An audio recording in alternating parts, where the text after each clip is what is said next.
Calimera, braț Cassandra, capătul brațului Cassandra, Canistro. Este superb aici.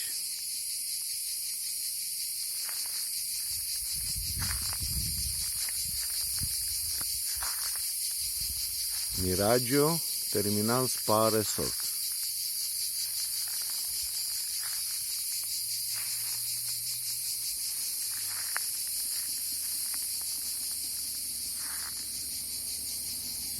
În față este brațul Sidonia.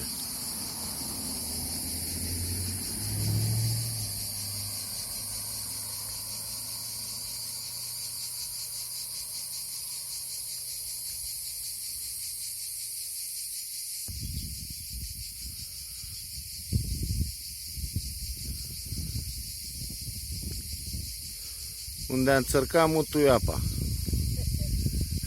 Ne faci și nouă cu mâna, Mihaela? De la capătul brațului. Aici se termină brațul Cassandra. Canistro. La numai 31 sau 34 de kilometri de Calitea. 34 de kilometri față de stațiunea Calitea. Și vom lua toate stațiunile în descreștere până la stațiunea Calitea.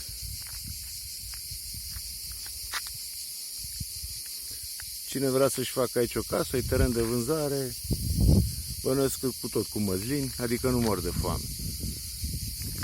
Dar e superb aici, munte și mare într-un singur loc.